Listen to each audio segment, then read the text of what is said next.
Good afternoon, everybody. How's everybody doing? Good, good. My name is Evan Shields, and I am president of the Minority Rights Coalition, one of the organizations supporting the Aloe Baker Day Symposium today. And I just want to welcome everybody to our current panel, From Trump Towers to Tent Cities, Assessing Wealth Inequality. I want to go ahead and start by thanking each of our sponsors. First of all, the Women's Center for hosting this wonderful event today. Generously co-sponsored as well by the Carter G. Woodson Institute for African American and African Studies, Curry School of Education, the LGBT Resource Center, the Office for Diversity and Equity, Office of the Executive Vice President and Provost, Office of the Vice President for Research, Studies in Women and Gender and Program, SWAG, and University and Community Action for Racial Equality, UCARE. So with that being said, I want to go ahead and introduce our panelists today. To my left, we have Professor Mildred Robinson. She's the Henry L. and Grace Doherty Charitable Foundation Professor at the Law School at the University of Virginia. We also have Dorian Warren, Assistant Professor in the Department of Political Science in the School of International and Public Affairs at Columbia University, also a fellow at the Roosevelt Institute. We have Joe Szakos, is that correct? Szakos, excuse me, Executive Director of Virginia Organizing. We also have Biola Jeje, who's a student activist at SUNY Brooklyn College. So with that being said, I'm going to go ahead and let our speakers talk a little bit about wealth inequality and some of their opinions on those pieces, and then we'll follow that up with a question and answer session with the audience. Thank you.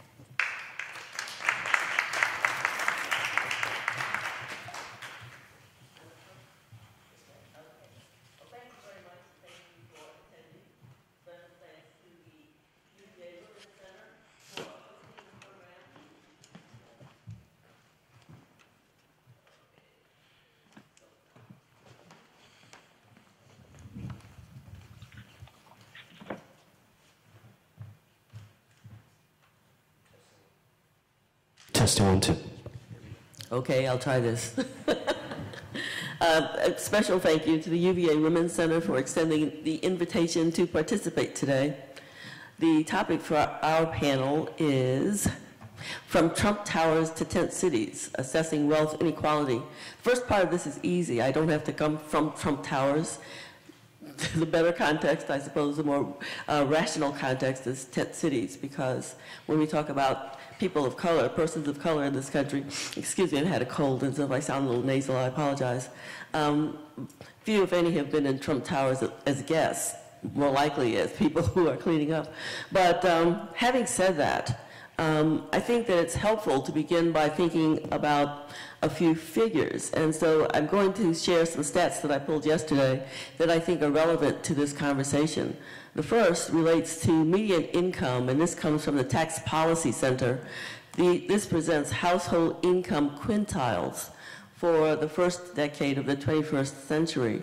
It shows that the third quintile, what we sometimes refer to as the middle class, a term that I have to observe that economists largely eschew. They don't believe in talking about the middle class. They speak in terms of income quintiles. So the third income quintile, the median is about $60,000. The mean is $50,000. So when you hear discussion of average American incomes, and I think this is for a family of four, this is where the figure comes from. The lowest, of course, the mean is about $11,500. The upper limit is $20,000, and we sort of go from there. In terms of wealth inequalities, the Pew Charitable Trust has generated a document that talks about economic mobility of black and white families, and it points out what many of us, I think, know already, that there are significant differentials between black and white families, that black families have roughly 60%, 58% to use their figures, of the income, as does a comparable white family. So in 2004, they report that the median income for white families was about $60,000. For black families, a comparable black family, it was about $35,000. It's a very significant wealth differential. It persists.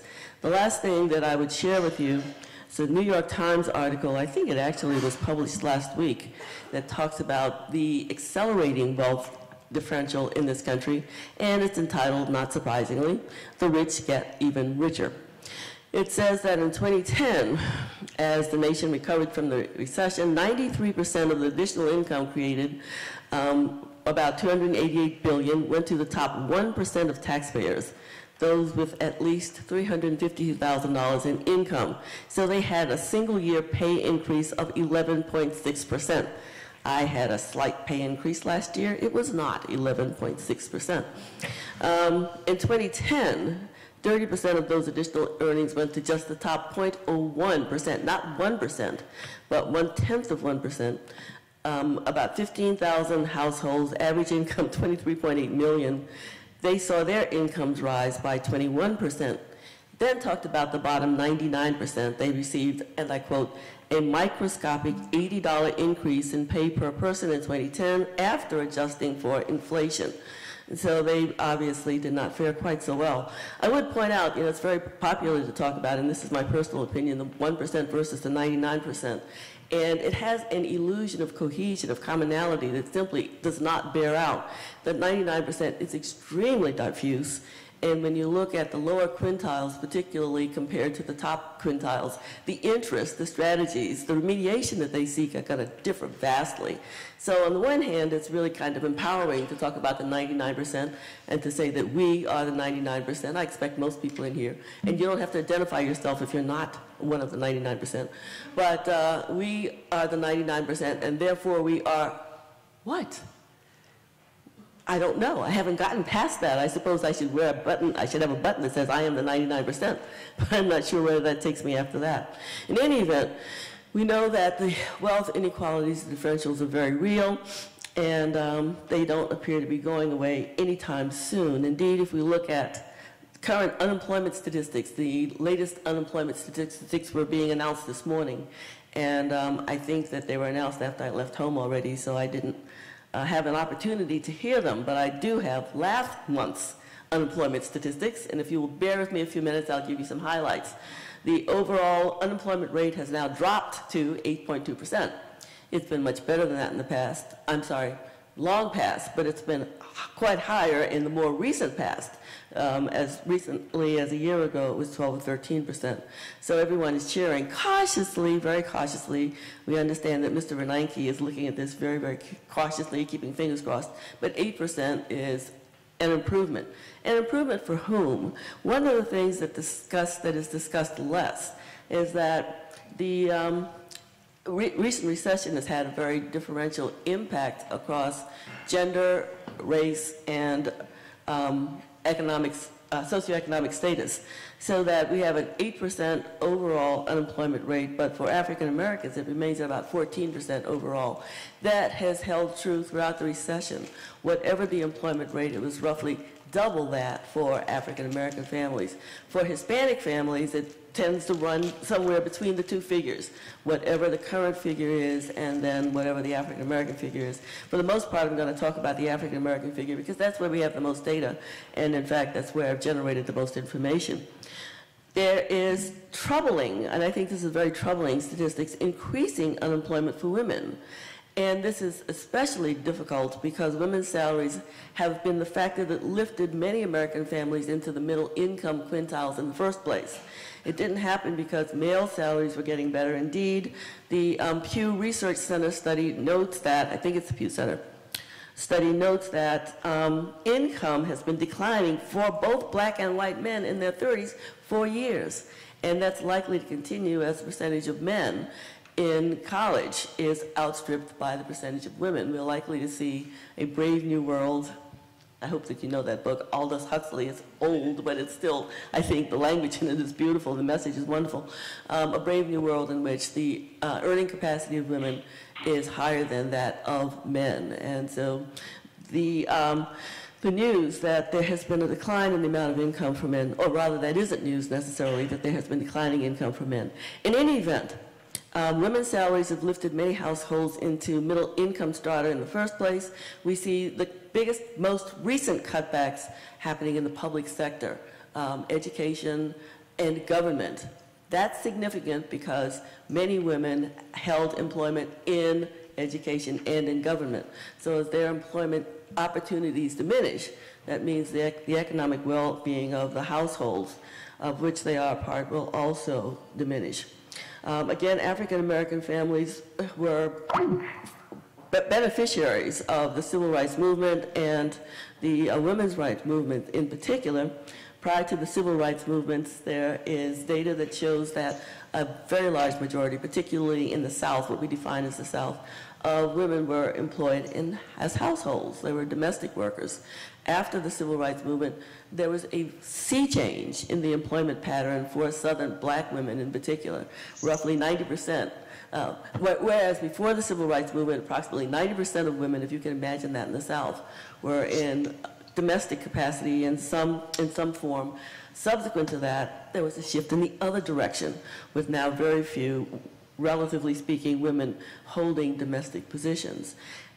That gave a big boost to what appeared to be a surge in the number of African American families in middle income strata.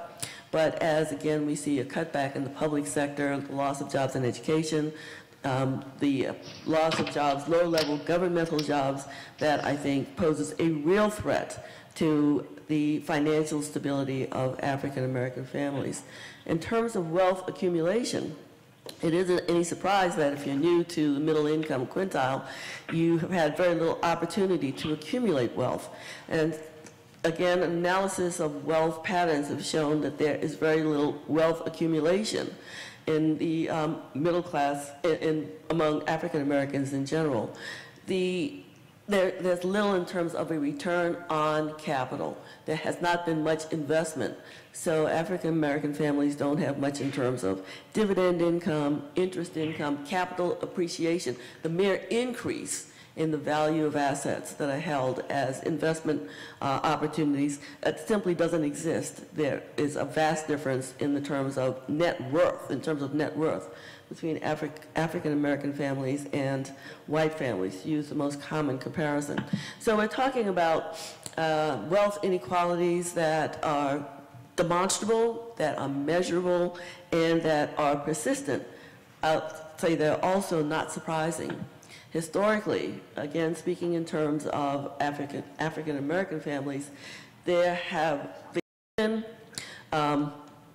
disadvantages of discrimination, racial discrimination, and underinvestment in human capital have posed barriers that have proven to be almost insurmountable for a very large percentage of African American people.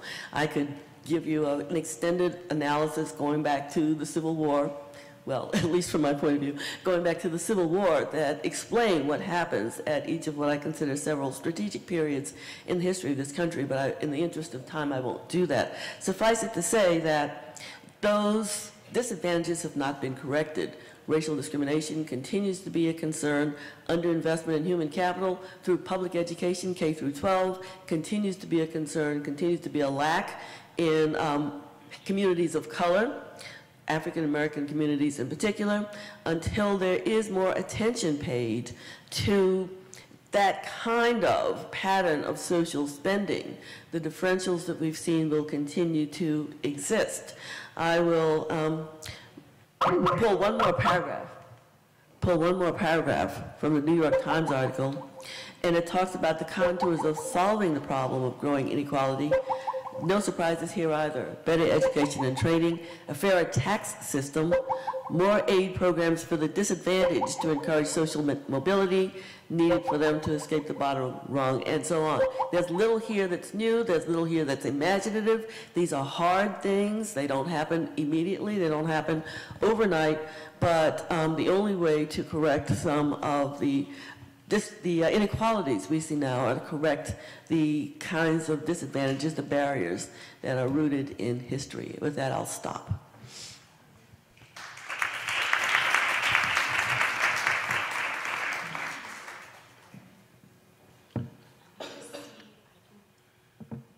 I turned them off, I didn't know if you wanted me to do that.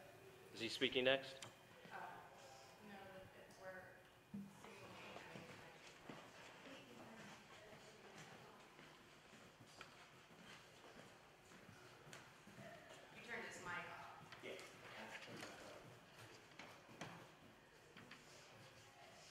After the beep. Are you with us?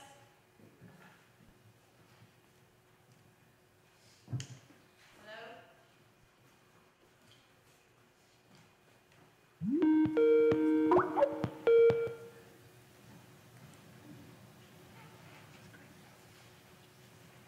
There you go. You with us? Yep. Okay. Let's see if the video works, and then if not, we'll go to just audio. That's your turn. So, yeah.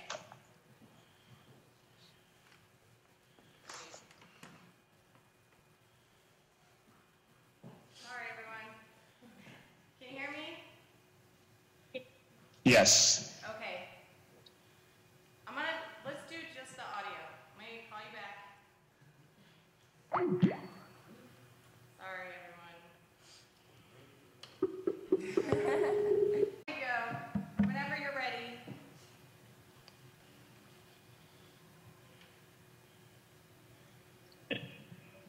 Sorry, you guys talking to me? Yep, whenever you're ready. Oh, sorry. Okay. Hey, everybody.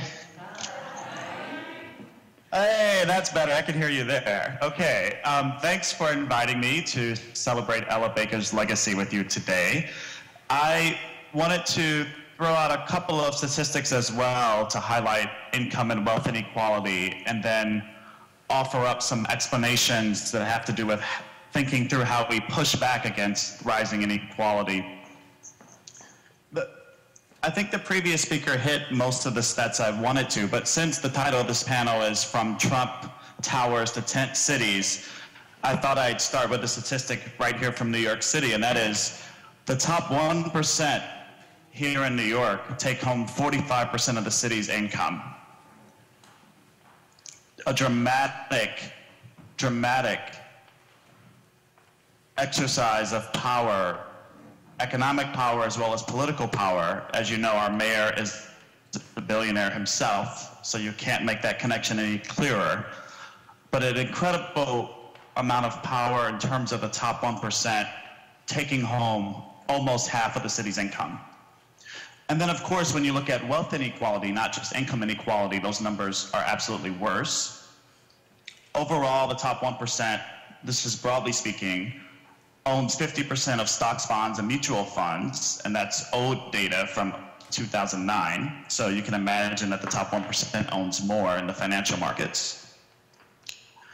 And of course, when you look at racial differences, as the previous speaker did, those numbers are even worse. So just to give you one snapshot, for African Americans who had $13,000, the median African American family had $13,000 in wealth in 2001. They've lost that, so now the median number in terms of black wealth is $2,000. So over the last decade, with the economic crisis, especially hitting in 2007, 2008, the wealth that people were starting to accumulate, especially through their homes, was lost. So I could go on and on with stats. I think we all have a sense of this sharp rise in inequality over the last 40 years. What I want to focus on is what explains the rise in inequality, because there was a moment when we were a slightly more equal country, especially for middle-class white Americans, and something has changed over the last 30 or 40 years. So I want to get into how we should think about what's changed the last several decades. When people talk about inequality, they usually offer three basic explanations. The first is the lack of human capital or education, and this is partly true.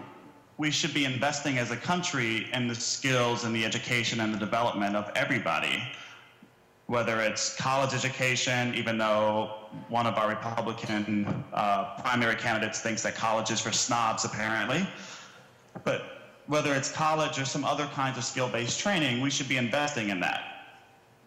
However, I don't think that's the primary explanation for the rise in inequality the last 30 years. It's an important piece of the puzzle, but it's not the driver of income and wealth inequality. A second explanation is globalization and structural changes in the economy. And again, that's partly true. We used to be a manufacturing country. We used to lead the world in the industrial age, and a lot of our economy has shifted. We're no longer primarily a manufacturing economy. We're a service-based economy. And so most of those high-paying manufacturing jobs that were a ladder to the middle class in the middle part of the 20th century, as we know, have disappeared. I'm originally from Chicago. Next door to Chicago is Gary, Indiana. Gary, at a moment in time, was part of the Rust Belt. It was part of the dominance of the steel industry in America. There are no more steel mills in Gary. What's left in Gary, Indiana are casinos. That's the dominant economic model now in Gary, Indiana. So we've gone, and that just gives you a snapshot of going from an industrial to a service-based economy. And you can imagine the kind of jobs that those casinos are offering in Gary, Indiana. They don't even offer a living wage. So you have people working and living in poverty, working full-time when they can and still living in poverty. So our economy's moved from an industrial economy to a post-industrial service-based economy. That's the second explanation that people offer for the rise in inequality, because the jobs that replaced manufacturing jobs don't pay as much. People have to work longer hours. So that is part of the puzzle as well. But again, I'm going to say that that's not the driver of the changes in inequality the last 30, 40 years. And then the last explanation people offer are changing social norms. That there used to be a time when CEO pay was not 400 times the pay of an average worker, but rather maybe 40 times the pay of an average worker. And something has changed in terms of our social norms, where it's now acceptable for CEOs to make $30, $40, $50 million a year before bonuses, while their employees on average are making 20 or 30 or 40,000, not even the median income.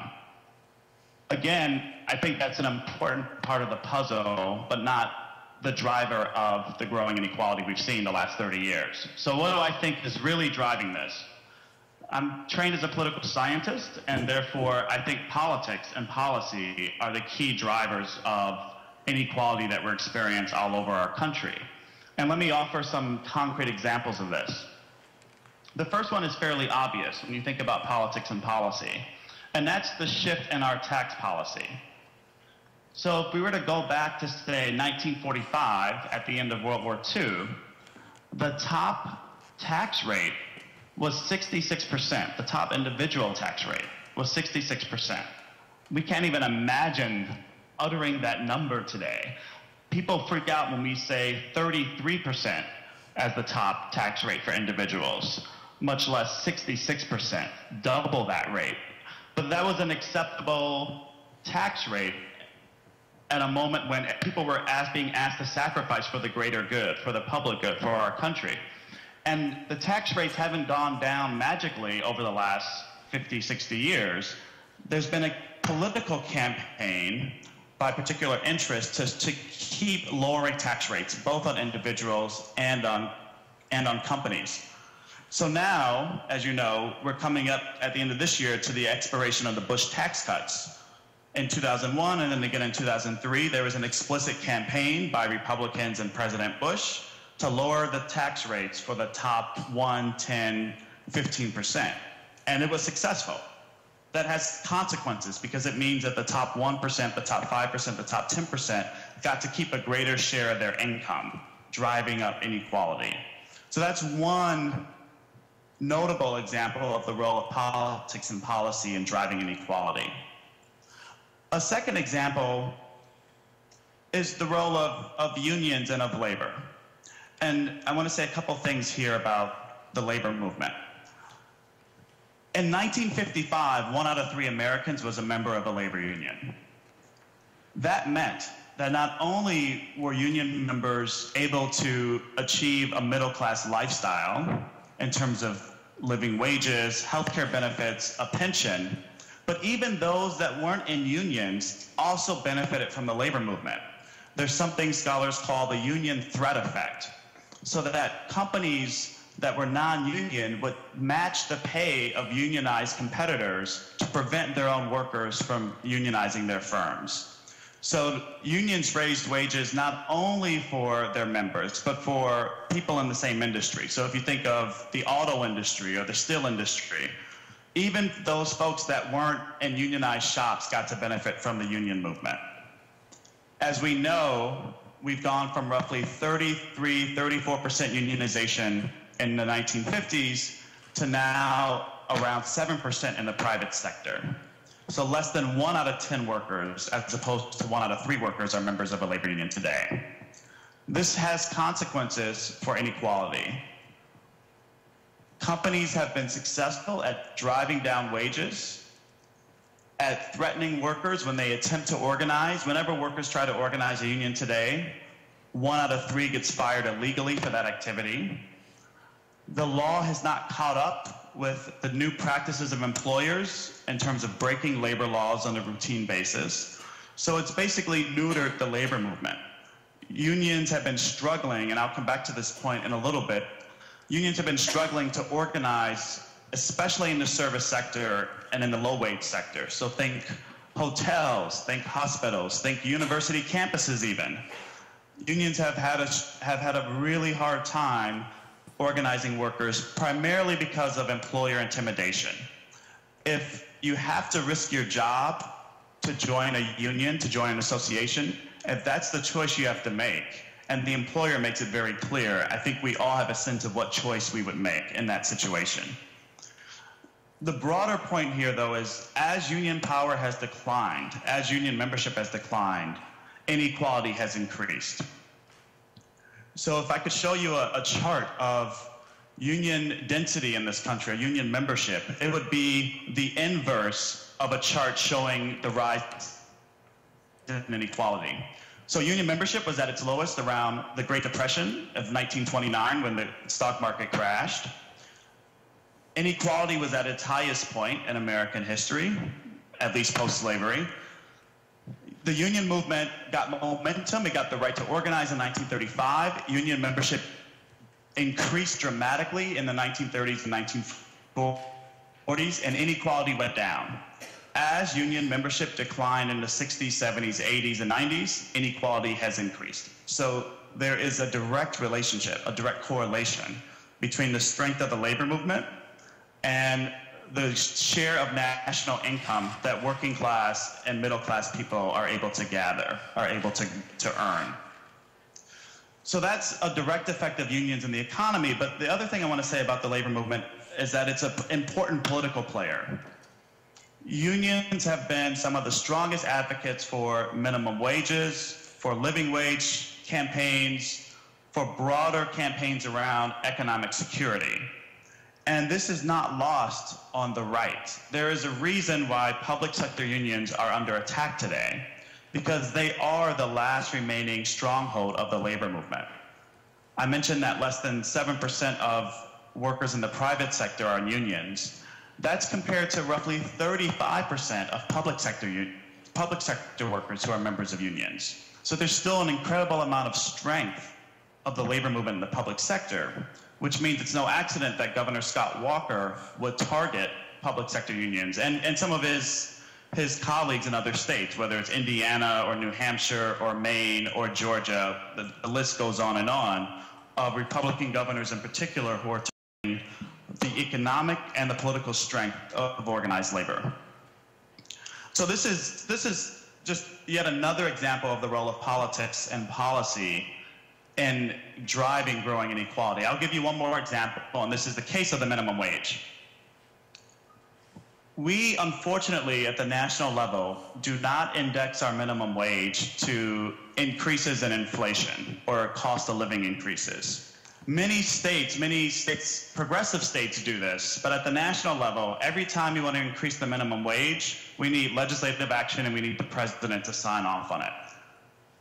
Over the last 30 years, as there have been numerous attempts to raise the minimum wage to keep up with inflation, to deal with the question of wage stagnation, there have been opponents in Congress who have wielded power, primarily through the filibuster in the Senate, to block attempts to increase the minimum wage. This is an example of what political scientist Jacob Hacker calls drift. So policies that are put in place at one moment in time, as conditions change, they tend to drift from their initial impact. That means that there have to be political efforts to update those policies to keep up with changed conditions. So the minimum wage roughly was worth $10 an hour in 1968. It is currently $7 and change. So it's worth less today than it was in 1968 because the policy itself has drifted, and attempts by progressives to update the policy have been blocked by conservatives in Congress. So yet a fourth example of the role of policy and politics in driving inequality. So that raises the question then, okay, so if what I'm saying is partly accurate, what do we do about it? And I think what you've seen on your campus with the hunger strike over 13 days, calling for a living wage that would cover all employees at the University of Virginia, that's one great example of a pushback to this broader question of growing inequality in a very local way. The hunger strikers and the campaign there at UVA is part of a national movement that began in the mid-90s. The first living wage bill that passed the country was in 1994 in Baltimore. There are now over 150 cities with living wage ordinances across the country, over 40 campuses that have living wage protocols in their campuses, including, of course, we know, unfortunately, that flagship university in Cambridge that we all love to hate. Nonetheless, they have a living wage that they offer to all their employees because of students taking action to push back against their university. So the living wage effort at UVA and in campuses across the country is part of a larger movement the last 20 years to push back against rising inequality. Another example, of course, is the pushback against the attacks on public sector workers. So once Governor Walker in Wisconsin decided to go after public sector workers and blame them for that state's fiscal crisis, people mobilized. If you remember the images of the thousands of people in Madison, Wisconsin who occupied the Capitol, long before Occupy was a household word, people were pushing back. They were fed up. They were fired up at this blatant attack on the wrong villains. Working people aren't the villains. We didn't cause the economic crisis. We know where the villains are, and they're really identifiable down the street from where I am on Wall Street. So a pushback in Wisconsin, and by the way, there's a recall election scheduled for June 5th, so if any of you are feeling ambitious, feel free to go to Wisconsin in early June and help turn out the vote to defeat Governor Walker. And then the last pushback effort I want to bring up, and this is one, of course, obvious that I think to all of us, and that's Occupy Wall Street itself. This was a movement sparked by a couple of things. Of course, the anger at the growing inequality, the growing share of wealth and income the top 1% has taken, but also at the perceived and the real corruption of our political system to do anything about it. And while that anger motivated people initially to set up camp, it was the response of people, especially in the initial case of the New York Police Department, to respond in a brutal fashion. And then that brutal fashion of response spread across the country to Oakland, to UC Davis's campus. I mean, we saw it all over the place, of shutting down and repressing First Amendment rights to engage in protests and activism. So all these, there's a spark of anger, there's a reaction of repression and brutality. More people get angry, more people feel like they can express themselves. But here's the great thing about Occupy. It's in the tradition of Ella Baker herself. Ella Baker's organizational model throughout her career, whether she was with the NAACP, whether she was with the Student Nonviolent Coordinating Committee, whether she was challenging Dr. King and SCLC, was always a vision of radical and participatory democracy, of a horizontal organization where everyone had a voice in determining the fate of organizing and of the struggle. And the great thing about Occupy was that it was a different organizational model offered for our 21st century moment. It allowed people to get engaged democratically. You could go to a General Assembly meeting. You could just show up. You were invited in. You just had to learn the hand signals. But once you learn the hand signals, you could participate in any Occupy General Assembly. That effort of just initially a couple hundred people in Zuccotti Park has changed the national conversation in less than 6 months. In fact, it changed the national conversation in about 3 weeks to put the issues of inequality on the table, to put the issues of the corruption of our political democracy on the table. We now are charged with the task of building on that momentum. And in fact, there are grassroots organizations across the country who were organizing before Occupy and who have been organizing around a range of issues, from police brutality, but especially around the foreclosure crisis and figuring out a way to keep people in their homes. What's important about this effort around the foreclosure crisis, and Occupy has a wing of it called Occupy Our Homes that's coordinating with grassroots organizations around the country. What's important about that effort is it's directly linked to the question of wealth. The primary vehicle through which people acquire wealth is through their homes. And if, as I mentioned, if people's wealth has been knocked out because of the economic crisis, and especially for black households, one thing that we can do politically is to not only stand with people to prevent them being evicted from their houses, which is what Occupy and other groups are doing, but to also put pressure on the banks, to put pressure on the government, to force the banks to the table. We saw this just a few weeks ago with this settlement with several big banks and the state's attorneys generals. But that settlement wasn't enough. It was roughly, if I'm not mistaken, $50 billion or so to help people rewrite their mortgages and stay in their homes. Ideally, we'd want to see a $500 billion settlement with the big banks to keep people in their homes so that people don't get evicted, so that people don't lose their wealth. So this is a campaign that will be ongoing through what's being called the 99% Spring, and I'm sure through a very, very hot and engaging 99% Summer. And I want to encourage all of you to figure out, no matter where you are, connect with an organization, whether it's Occupy, whether it's a grassroots community organization, whether it's a union, connect up, get trained in how to do civil disobedience, get trained in how to run a campaign or get involved in a campaign, whether it's continuing the living wage fight there at UVA, or whether it's helping people stay in their homes, or just changing the political discussion and narrative around inequality. Whatever you can do, we need everybody involved somehow so that our individual actions can become something greater than just each of us doing our own thing. We need collective action together to change this country. So I'll stop there, and hopefully there'll be enough time for questions after the rest of the panelists. Thanks very much again for having me join you today.